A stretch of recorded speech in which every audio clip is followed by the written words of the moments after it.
what we found is that the end result, the storytelling piece of why you would want Windows now is actually the most relevant, but also the most important. And that is what we've defined as sexy.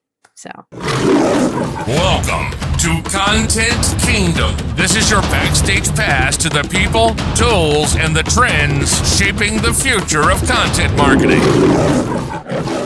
So, Jamie, how in the world does somebody make window replacements sexy? Man.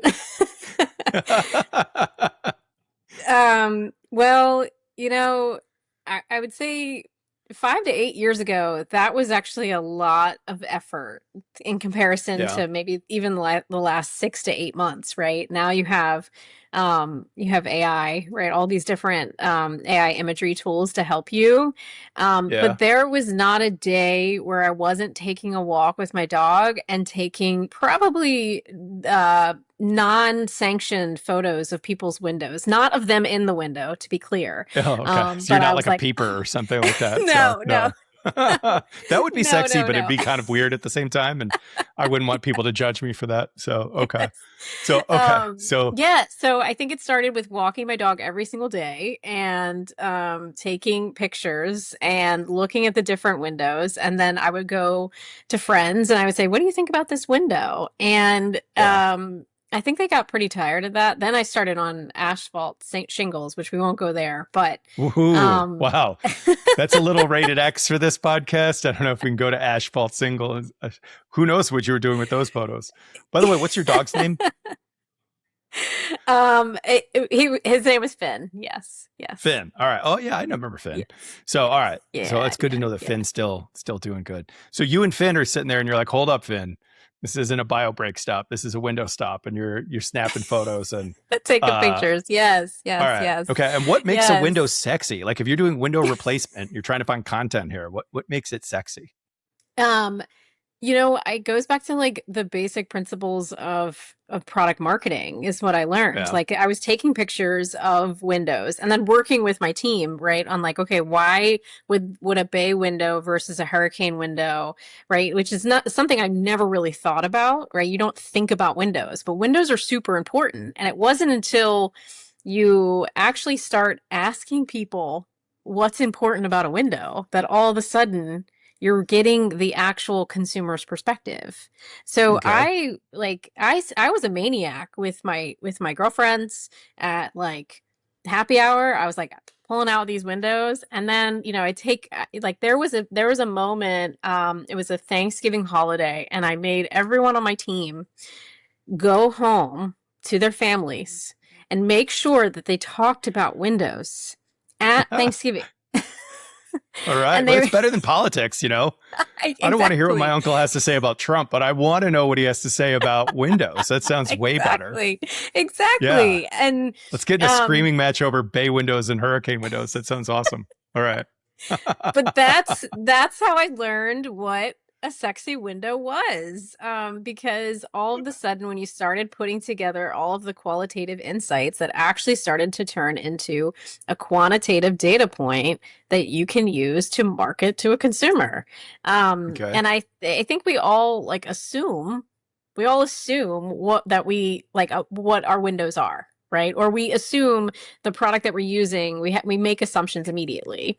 But when you're marketing to various types of consumers across the board, right? You're talking about the entire United States, which has varying differences. Okay. You need to know all of the different differences in order to make that story relevant. And that's not just a technology thing, right? Of course, you can now hyper target, Florida hurricane windows versus like, East Coast, solar prevalent or like bay window, like open it up during the spring, beautiful like type of methodology. But it wasn't until I started pulling it all together. And that was helping my team understand like storylines that drive content. Like you can create subject lines, header, copy all day long. But if you're not tying it direct to what it means for the consumer, then it doesn't work. It won't work. Yeah. So there was a moment in time in that Windows journey where it was just like we had crazy like some work with a crazy affiliate, and it was just like free Windows everywhere. And I was like, well, of course that's gonna make it That's sexy, could like be of sexy. course, you know. Not real, but yeah. So But but it was, and then what was really exciting was we started to see some results on actual like our own copy and how our copy was driven based on the actual need, right? So, because at the end of the day, is a window really going to be free? Like, and I think consumers can actually, they know that a window is not going to be free. But again, like that Thanksgiving exercise all the way to the end result of like finding what was really relevant. It actually entices people when they're scrolling or when they're reading something, from a native ad or a display ad on YouTube where, they're with their family watching, you know, a, a movie and they're getting that, general ad. Like it all kind of tied together. So at the end of the day, it wasn't like, the sparkly, clean window, treatment or the crazy like Santa Claus that pops up in the window. It was it was actually the output of what it means to have the window, which is all okay. like resonating with the copy. The copy. Okay. So, yeah. So I've heard it said that like eyeballs are the soul to Windows, and isn't that how it goes? Something like that. Yeah. Anyway, Yeah.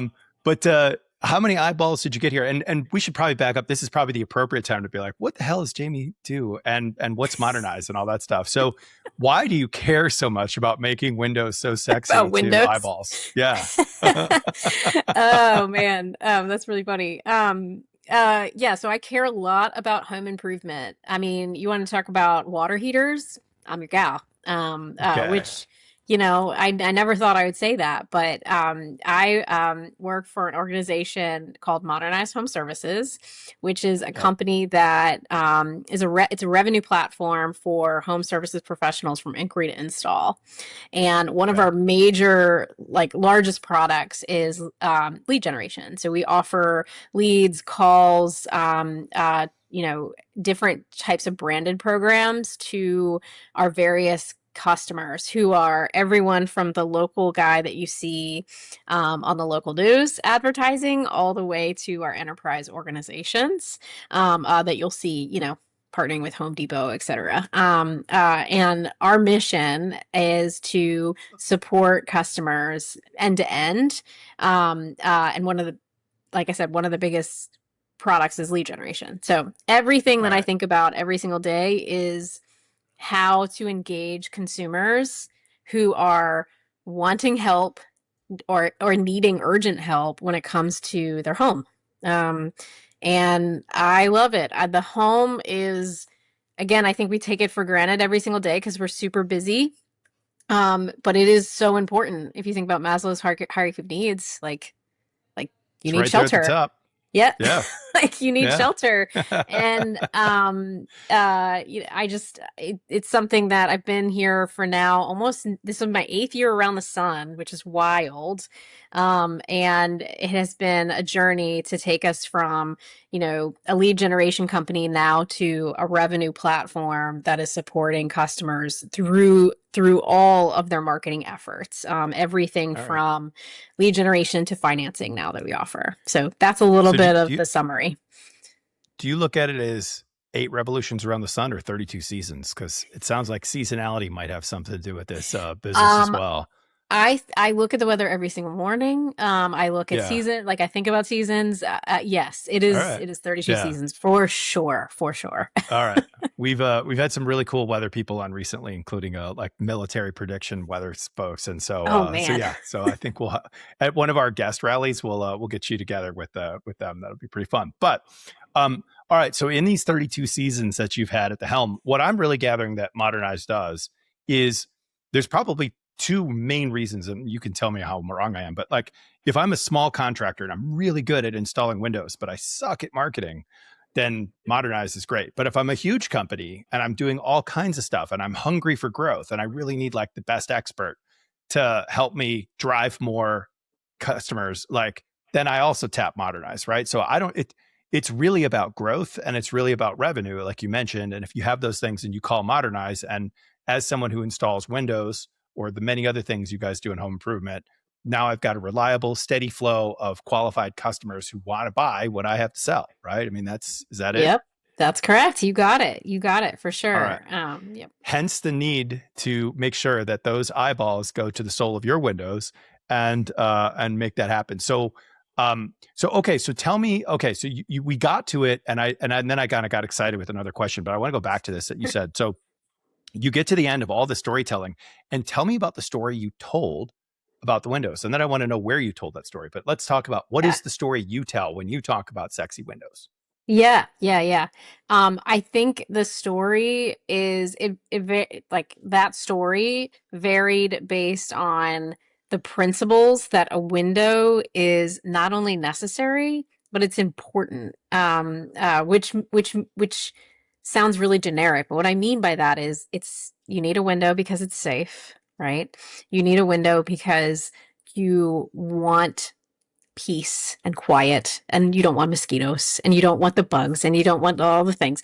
And these are simplistic things, those two concepts. But then you have the window that you're proud of, right? Like windows are part of security of your home, and you also want to make sure that you are saving money because of the windows, right? Like some of the most recent window products, especially in the last few years, you will save hundreds of dollars a month on your energy bills. Well, that's really, really important, right? So all of the importance actually became sexy, which sounds Okay. crazy, but that tied with, of course, the nice B-roll and the before and after images, and getting to that constant testing, right, was, the content within the ad, the importance and the relevancy of tying all the end result, was the sexiness of the ad, right?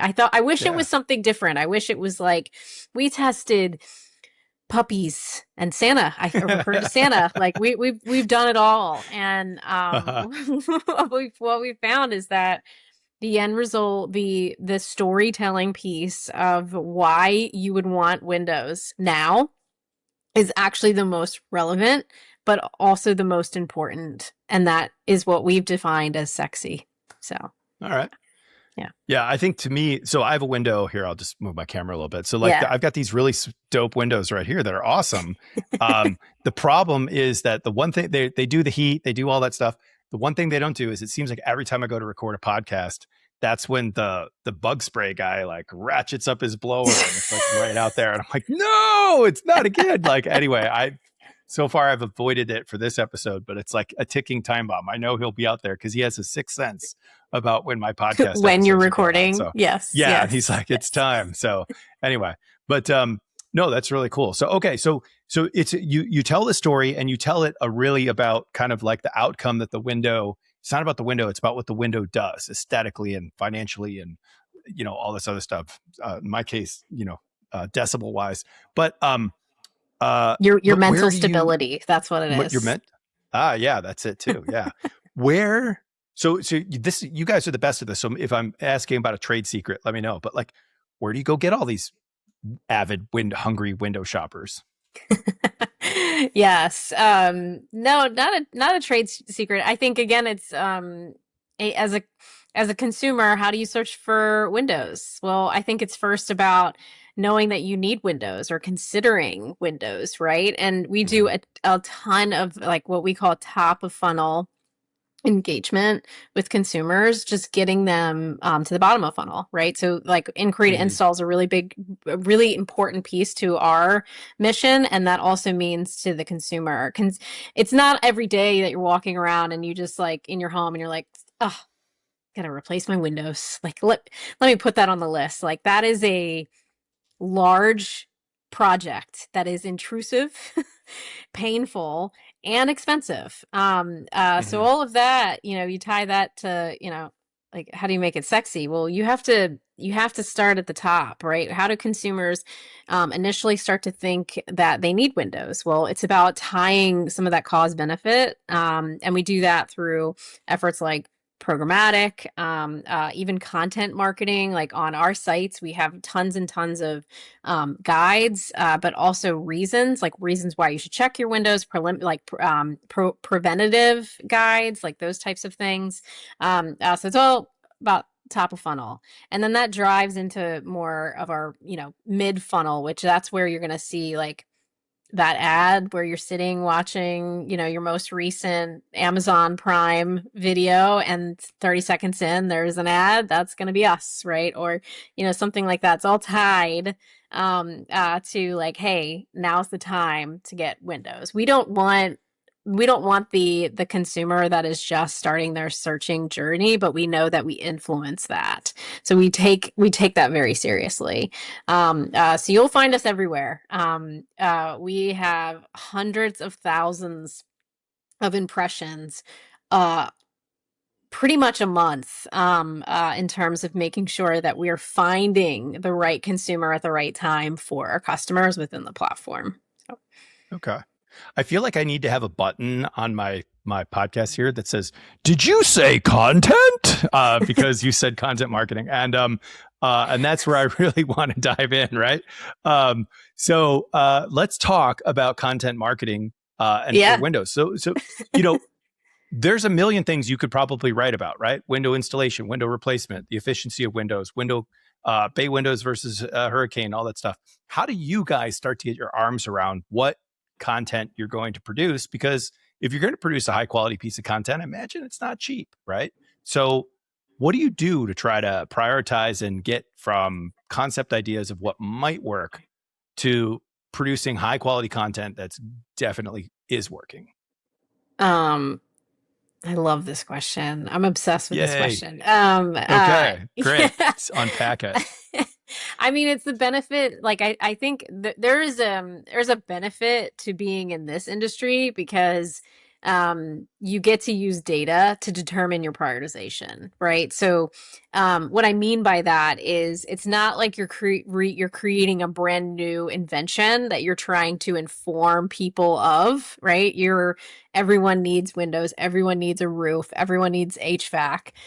So we are relentless when it comes to prioritization through data. So we'll use Google search trends, SEM rush, like different tools, and we'll combine all of that to determine, okay, should we be adding more content when it comes to consumers top of funnel or mid funnel? Like, where do we really need more?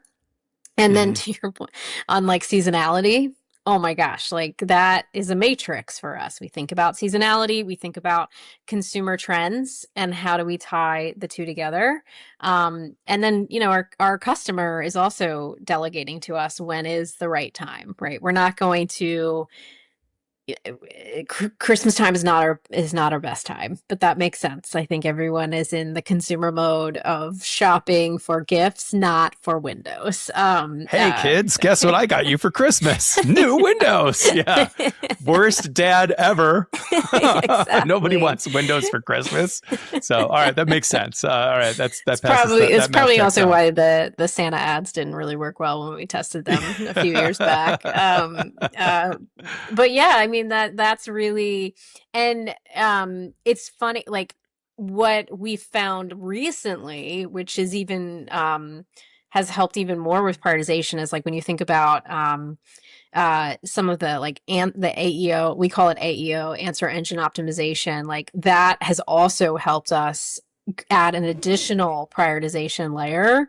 I like that because you have so many consumers now that are using long tail search, like asking like paragraphs about their windows, right? Or even multimodal, where they're taking pictures, right? Like now you've created a multi-dimensional matrix in terms of prioritization. So we always are taking the data that we have, and our content team is prioritizing what goes first and what goes second based on what we see coming in seasonality, and then what we see that's happening currently, and how does that fit?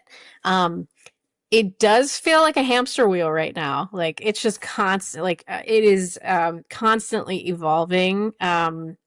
Especially because of search trends and like how we can get consumers the answer. But I think the principle still stays for us in terms of how we think about prioritization, which is what are they searching for? Answer what they want, right? But that's the benefit that we have is that, we want to make sure that that consumer gets to what they're looking for. So we're finding Yeah. consumers. I think if I was inventing a brand new type of window, we'd be having a different conversation. But yeah. So Okay. So that I have a whole wide range of questions now because you've now unlocked the box. So first question for you, quantity or quality? oh man, nowadays it's all about quality. Like that's Yeah. our director of content. I mean, she can't say that enough to me.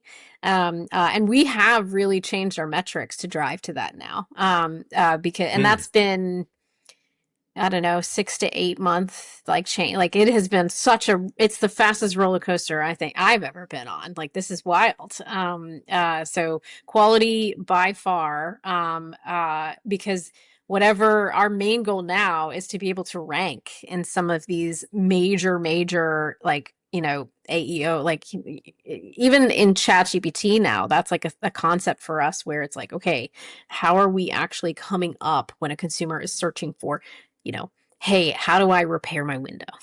Right. Yeah. Okay.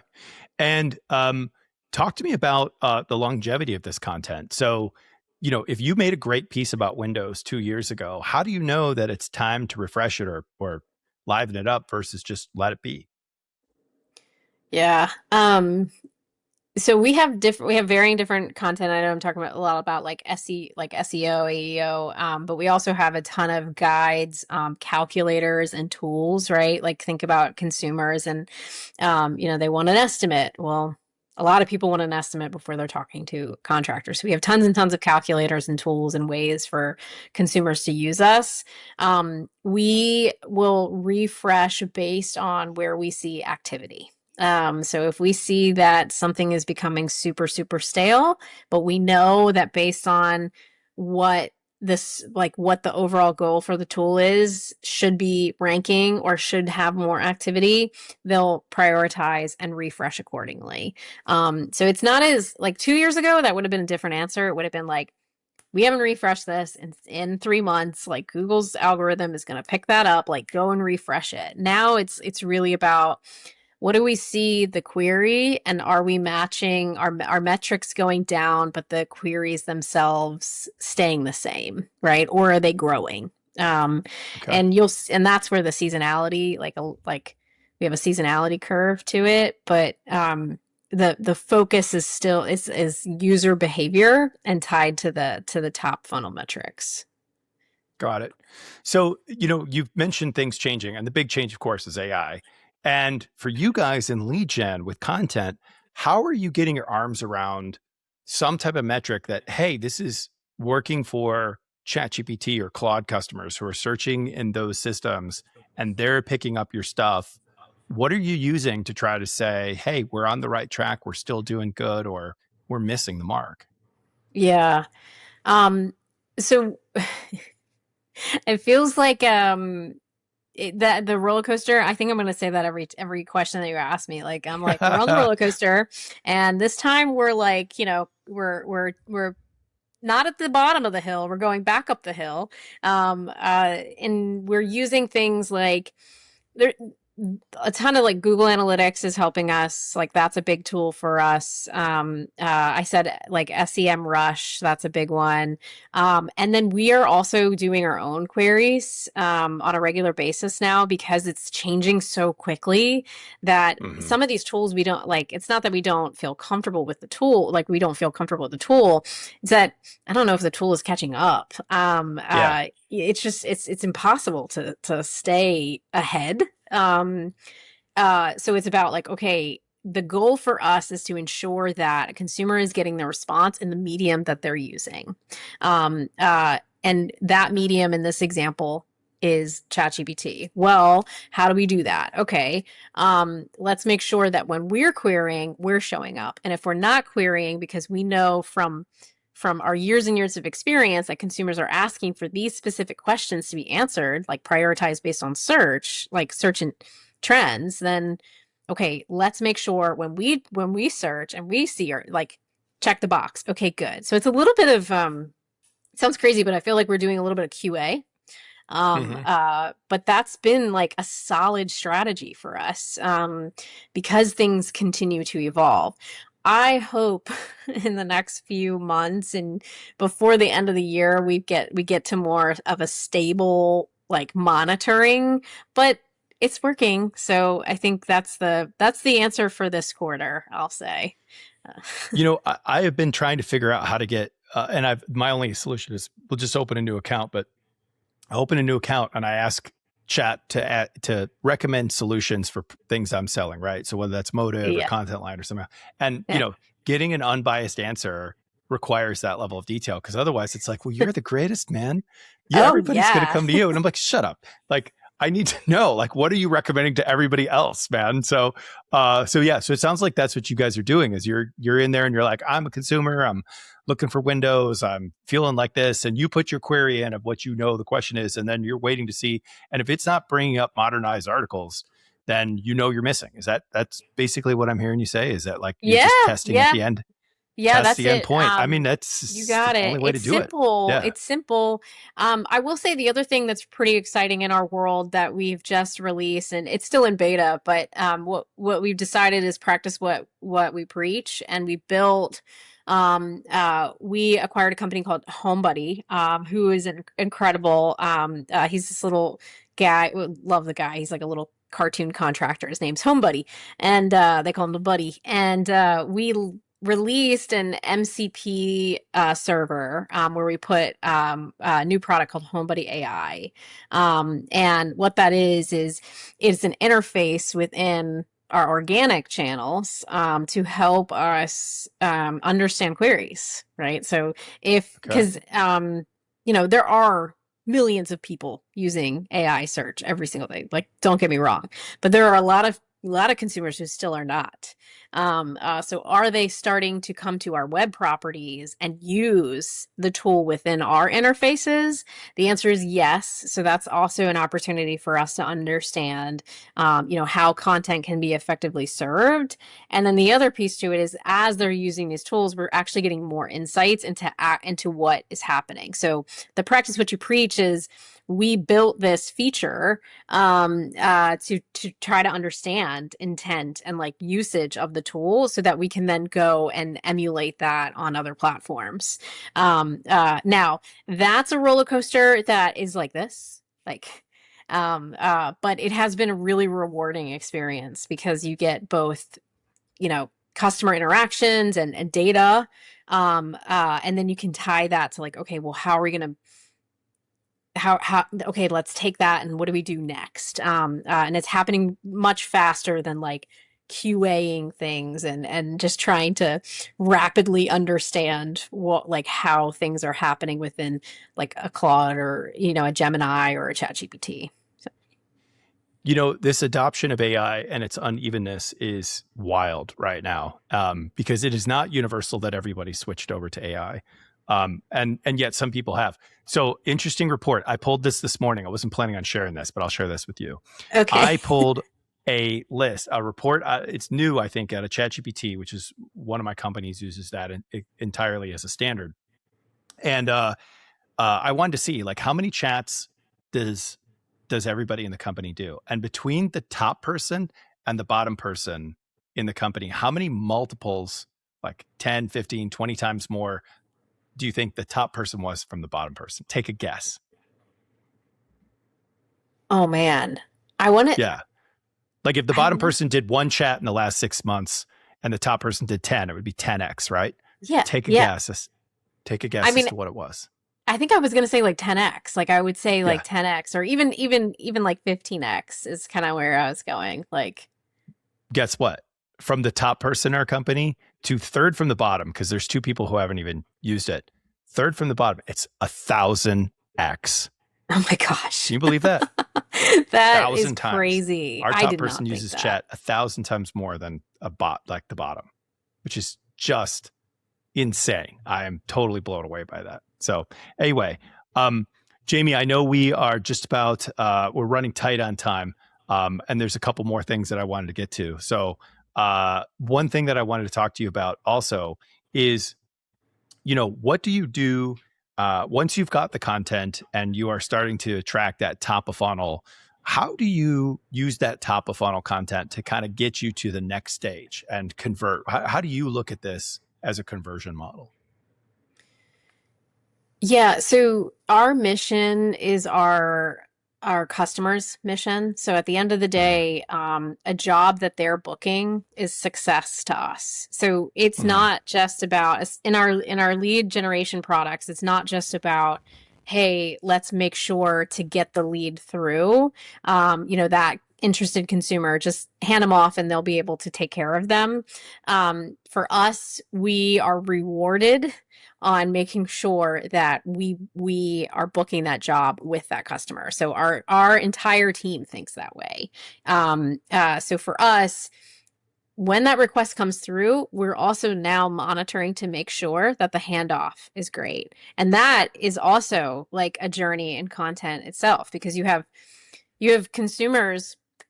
I always use this analogy. It's really helpful though. Like, I don't know about you, but I'm obsessed with the Domino's pizza tracker. Like the Domino's pizza tracker is, I think one of the best like pieces of content that have ever happened. I also love pizza. So like that's one thing, but, the other is the concept. Like consumers, their minds have shifted to watching their pizza get delivered from the oven all the way to their house.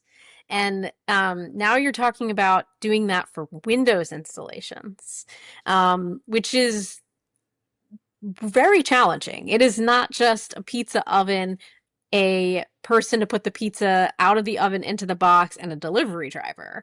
You're talking about an entire process, including financing and manufacturing and, you name it, right? So again, like that content piece, making sure that the consumer understands like, hey, you're working with this customer. They are fantastic. Make sure you let us know. Like that entire journey is something that we are very passionate about. And that is a content team, David. Like that's like, we have multiple teams that are responsible for each piece of the funnel. And I'm super proud of the development of that, because without it, it doesn't make your product worthwhile. Why would you be bringing all of these really interested consumers into our customers' workflows, but not like at the end of the day, their success is ours. So the content, the methodology, the way we communicate with consumers, like after the fact, is critical to us. When I think about my own experiences with contractors, I have had some horrendous experiences, not necessarily with any of your customers, but the idea of having a Domino's pizza tracker to know where the hell my pool is would have been amazing for me.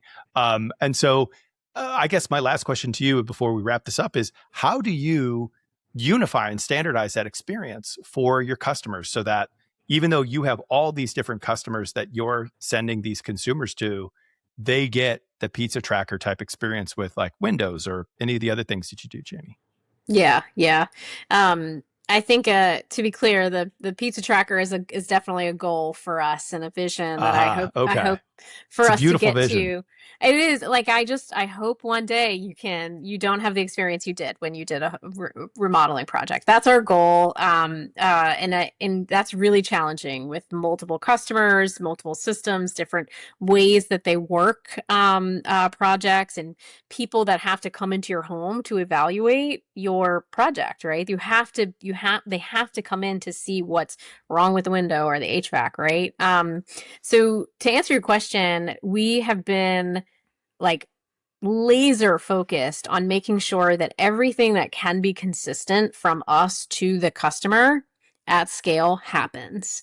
And as we continue to find pockets of opportunity, we are working with our customers to navigate through that change to help create more consistency, which is a journey. That's the back to the roller coaster.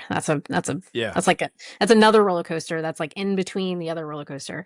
It's like a like corkscrew that goes around the first one. I It's just know. everywhere. Yeah. Yes, but like there's been some significant shifts in contactability this past year from a I'll call it like a compliance perspective with carriers, and our customers were not aware of this. They weren't aware of these changes, which when a consumer is expecting the tracker, meaning they are expecting to be matched with these specific customers, and the customers can't technically actually get in touch with that consumer, that's a problem. And that's an opportunity that we have to fix the gap. So we're taking it piece by piece, right? Just like where we can find consistency and scale, driving that consumer to that customer. And then when we find pockets of opportunity where that customer is not able to engage because we are so data driven in terms of looking at that entire funnel, that to us is an opportunity. And we will go knock on every one of our customers' doors to work on, hey, how do we help you build this? How do we help you connect from the very savvy consumer that does not want to talk to you? Like, they just don't. Like, they are used to the pizza being delivered to the door, so they do not have to open the door. Okay, so how do we make that a little bit more seamless for you so that you can get them to answer the door when they need the estimate? So let's make sure that we provide more education, more content to them. Why do you need to answer the door, right? A little bit different than a pizza, right? Yeah. So that's really like, again, like that's not cliche, it's content, and it's making sure that the expectation is driven there. So how do we do that technically? That's the journey that we're on. So hopefully you'll have me back in like a year and I'll be like, guess what? But I don't know. Let's see. When you crack the pizza tracker, well, I think we want to shout from the mountaintop. So count on it. All right. Fair enough. Speaking of technology, let's end on a note that I think is always a fun one for you. Okay. Have you come across any kind of new technology that has got you fired up? Because that's the thing that I know about Jamie Smith, is that you're always finding like the latest Sumo or, SEM Rush or whatever so have you come across anything recently as some little thing that no one else has heard of yet that you're all excited about? Anything come to mind? Okay, I really appreciate that question. Thank you. All the questions have been great, but that one is near and dear to my heart because you're right. I always love testing things. Yeah. For us, this is going to be a little cliche, but I think it's a kind of a story to what we're in as marketers nowadays. Claude Code. It's big because everyone's talking about it, but I have seen so many of my team members like just embrace and build from it that it's been really incredible. So I don't have anything like super secret, but I will say I am reading everything I possibly can around how to adapt these types of technologies into businesses. Because, I think we're all in it. Like, how do you do it effectively? How do you do it effectively? How do you do it responsibly? How do you do it, from a leadership perspective? So I don't have an answer other than Claude Code, but it's open every single day. So that's what I'll tell you. So.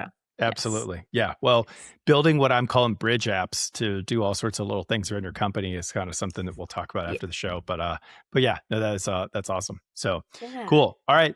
Jamie, if somebody is out there in contractor land saying, oh my God, Modernize, where have they been all my life? I need to find these guys and sign up right away so I can become the latest contractor to get showered with leads. Where do they go? How do they do it? Yes, it's easy. You can go to modernize.com/pros and we'll help you out. Whether you need leads or you need financing support for your customers, we're there for you. So right there. All right. And if someone is a super cool content marketer out there and just wants to hang out with you and pick your brain and get to know you, what is the best way for them to reach out to Jamie Smith? Yeah, it's LinkedIn, of course. LinkedIn, Jamie Smith Austin. So just LinkedIn/in/ Jamie Smith Austin, and you should be able to find me. So All right. Great. Well, coming soon to a coffee shop near you and me. I'm looking forward to hanging out with you. Jamie, thank you for being such a wonderful guest. The company is Modernize, and it's Jamie Smith, and it has been a fantastic podcast episode. Thank you so much for being on Content Kingdom. thank you, David. It's been so fun.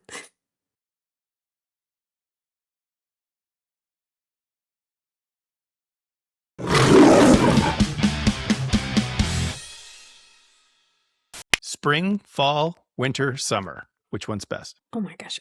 Summer. And what is your favorite activity to do in the summer? Read. I'm obsessed with the idea that everyone reads in the summer. It's just the sweetest thing to me. I don't know. Because it's so damn hot, we're staying inside. So yeah, Yeah, that's yeah, it. you know this. Yes, that's exactly. It's out. It's inside 100%.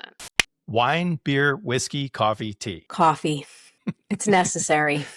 So favorite state other than your home state. I'm going to actually double dip and say that your home states are Pennsylvania and Texas. So you got to pick a third state. Oh, okay. Okay. California. California. I just got back yeah? from San Francisco. I just love it there. I love it there. Favorite country outside your home country? I went to Switzerland and that was a dream. Now, did you get to do any skiing out there or no skiing? We didn't do skiing. Imagine you're with your colleagues and it's 10,000 feet up in the air. And like, I don't do well with like immediate altitude. Like we just like, okay, day trip, like team bonding to the Alps. David, I could barely breathe at the top. I'm like, this is so good. Do it yourself or hire someone else? Oh man. I think maybe you'll be proud. Maybe I've grown up. I will say hire. And now you know all the pros and you know who's good. So, Yes. So there you go. You're armed and dangerous. What is your favorite book? And books you read as a kid could also count. This is going to sound cliche, but Hail Mary, Project Hail Mary. Oh my gosh. Just, I love space exploration. I love humor and sarcasm. You put the two together with an alien. What else do you need?